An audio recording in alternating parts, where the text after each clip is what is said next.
Ciao my friends, in today's video I'm going to show you how I make my meatballs. Now I'm making something called sartù di riso, which I will do in a separate video, but I thought this was the perfect opportunity for me to show you how I make meatballs. Okay, so there are a few things that to me make a better meatball, okay? The first thing is fresh parsley. You need the fresh parsley. Do not use dried parsley flakes. It's not the same flavor. It's not as intense. And this is really brings that herbaceous, fresh flavor to the meatball. So that's important. The second thing is stale Italian bread soaked in milk. Now, people will use breadcrumbs, and when I don't have it in the house, I do use breadcrumbs, but you make a better meatball with this. And I will use the milk to control the consistency of the meatball mix. Milk is a natural meat tenderizer, so it really gives you a tender meatball. All right, let's talk about the meat because there's a lot of debate. Meatballs are a sacred thing for Italians, and a lot of people swear by the trio, the pork, veal, and beef, which is very good, and I will make my meatballs with that. But there's nothing wrong with an all-beef meatball, okay? So to me, either one is fine as long as you get 80% beef, 20% fat. That's a great consistency and fat percentage for a meatball. If you want to do the trio, you can do the trio. The recipe is the same no matter what type of meats you use. It's all about the consistency to get the right tender meatball without it falling apart. All right, so for today's purposes, I'm using all beef, okay? Don't come at me in the comments. It's okay if I don't use the trio, I promise you, it's just as good. So I have about 1.5 pounds of all ground beef. And you want to do, the ratio for the egg is about 1 egg per pound. So I have 2 eggs. I'll probably beat them and not put all of them in. I'll leave a little bit behind. Okay, so here I have 2 whisked eggs that I'm going to pour most of that mixture in and probably just leave a little bit behind because it's a little, you don't want to put too much egg. That makes for a dense meatball. So you just want to have 1 egg per pound. This is 1.5 pounds. So I'm going to leave some behind and use it for something else. All right, now I'm going to season the beef with salt and pepper. I do this by eye, but I do have measurements in the recipe that will be in the caption. So this is one of those Italian things you know. Your ancestors whisper it in your ear. Add some pepper to taste. And that's enough. Freshly cracked pepper always tastes better than the pre-ground one, in my opinion. So the garlic is a little bit of a debate too amongst Italians, depending on where you come from. So as from a Neapolitan family, we don't use a whole lot of garlic in our meatballs. I find that it gives you agita. If you know what agita means, it's reflux. So I'm going to use 1 clove of garlic for 1.5 pounds of beef. And I know some people are like, oh my God, that's not enough garlic. And you can put 2 cloves. You can put 10 cloves if you like. Your meatballs, your rules. So I'm just going to sort of grate it in there. I don't like finding chunks of garlic in there. Of course, to make a liar out of myself, I'm going to use another clove because when I grated it, it didn't seem like enough to me. So I'm going to use, there was probably a smaller clove. So I'm going to grate another one in there. And that seems like enough now. So see, by eye is how I make my meatballs. All right, so these have been soaking, they're soft. So what I'm going to do is, with clean hands, obviously, I'm going to break up the bread. I don't like to see big chunks of bread in my meatballs. So I like to break it up into smaller pieces, drain it a bit, reserve the milk in case you need it for consistency once you've mixed the whole meatball mixture.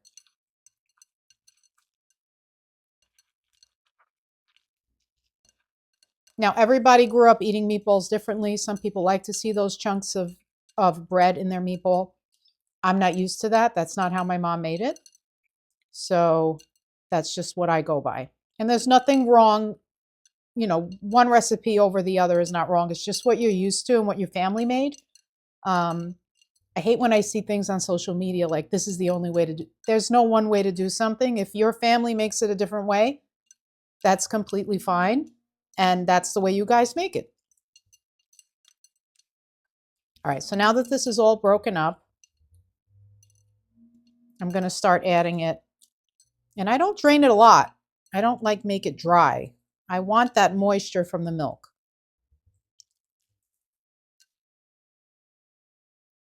I'd say this is about 1.5 cups of stale bread.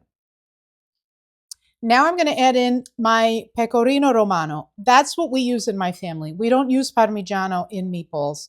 Personally, this is a personal preference. Parmigiano for me is mostly for eating and not for grating. That may be a controversial opinion. This has a strong flavor and I like that. I want to taste that. Parmigiano is very subtle and nutty and to me should be eaten in chunks. But to each his own. So I'm going to do Pecorino Romano.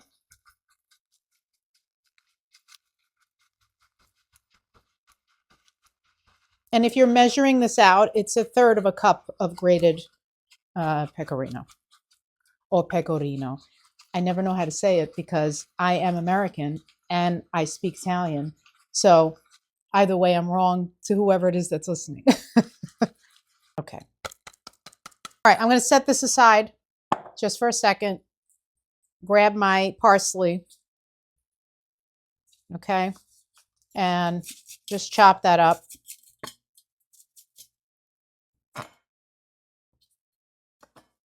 Now the parsley does not need to be an exact measurement.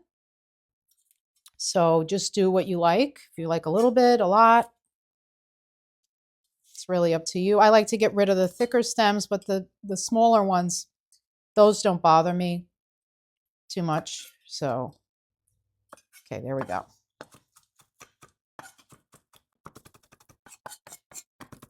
So I'm going to add, let's see. That seems about right. That's about 2 tablespoons, 3 tablespoons of fresh parsley. So there are very few times that I will use gloves in my kitchen, even though the people online love to tell me to use gloves. I will use gloves when I'm making meatballs because I don't like getting the meat under my nails. Now, I'm not a restaurant. I don't claim to sell my food, so people love to tell me to wear gloves whenever I'm handling any kind of food. And I'm cooking for my family and I won't do that. So this is one of the only times you'll see me wear gloves just because that is my personal preference. So you want to give this a mix. You don't want to overwork the meat. Okay? You just want to get the ingredients incorporated.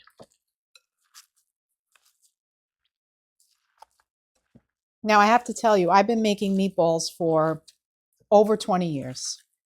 And it's definitely a learning process. You're not going to get it right in the beginning. They're going to be dense.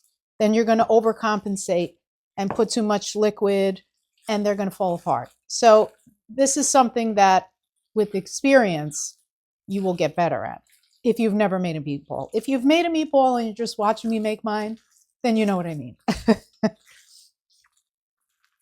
So this looks like it's nice and incorporated.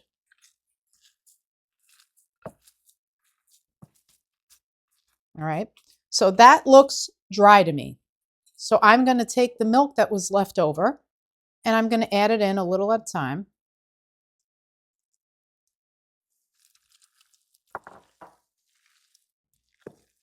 Till I get the consistency that I'm looking for.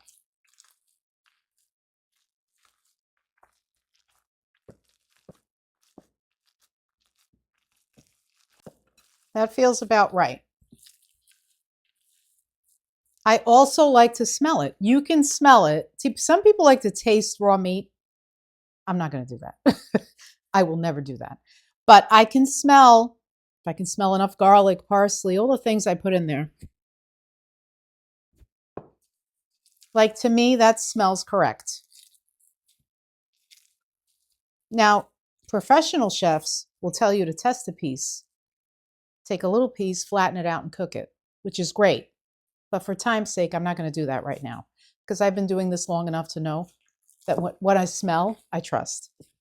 So this feels right. So what does that mean? It feels right. If you've never made a meatball, you have no idea. You want it to be sticky, but you want it to stay together. Can you see what I mean here? It's soft, but it's sticking together. So that means that it's going to hold its shape and be tender. So that's what you're looking for. And this is, I can only show you so much on camera. This is something you learn as you make them. Okay. The other thing I like to do is let them sit. Before I start forming my meatballs, I put these in the fridge and let all the flavors marry. Because if you give it that time, the beef will absorb all of that flavor and the meatballs are delicious. You also give the milk a chance to tenderize the meat. So this is going to sit in the refrigerator for about 30 minutes, covered with plastic wrap. So I'll see you in 30. All right, my friends, we're ready to form our meatballs. It's been a little bit longer than 30 minutes. It's been about 24 hours because I didn't get a chance to show you the final making of the meatball yesterday. So this has been marrying. They're going to be so delicious. The longer they sit, the better the flavors are. So I like to use a cookie scoop or a ice cream scoop to make my meatballs all the same size. All right, so I formed all my meatballs. There's always a little guy left over. That one's for me to, to snack on before dinner. This is about half the mixture that I showed you. I used the other half in the sartù di riso, which is also going to be posted here on YouTube. So I got about 2, 4, 6, 8, 10, 11 full-size meatballs and a little guy. So now we're going to go over and fry them. All right, now my oil is hot. I'm just going to, that's what you want to hear when you're adding those in. I have it on medium, between medium and medium high.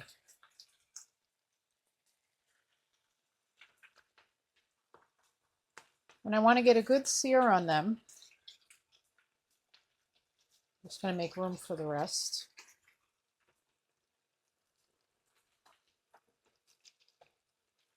Okay.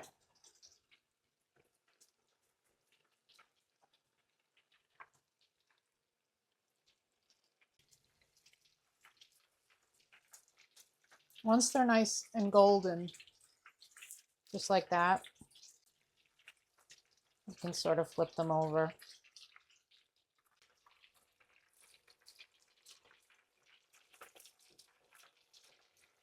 These are a nice color. So I'm going to take them out now, place them in a baking dish.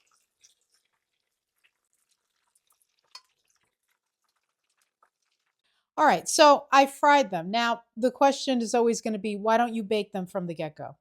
You can. I just prefer the fried flavor. So I like to fry them on the outside and then bake them for a few minutes just to get the inside to cook thoroughly. So I find that if you try to fry these all the way through, they're going to dry out. So I like to just give them a good sear on high heat and then put them in the oven to finish baking. The flavor of a fried meatball is nothing like the flavor of a baked meatball. If you're trying to be healthy, baked meatballs are delicious, but a fried meatball, just like a fried cutlet, there's nothing like it. So in my opinion, I like to fry them first and then bake them to finish. You can cook these however you like. Some people drop them raw in the sauce, which is not something my family does, but that is something that some families do. And it's the same recipe, it's just a different way of cooking it. That's it. So I'm going to bake them for about 5 minutes, I think. All right, my friends, I baked them for about 5 or 6 minutes until they were not pink in the middle anymore. They're still super hot, but I'm just going to take the little guy and give him a try. All right, I got a plate because we need to do this civilized. Okay. See, it's still steaming. I don't know if you can see the steam. There it is.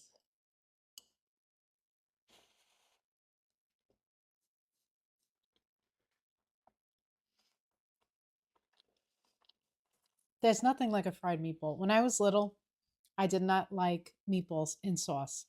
So my mom would always set aside 3 or 4 meatballs for me, her little pain in the butt, who would not eat meatballs and sauce. And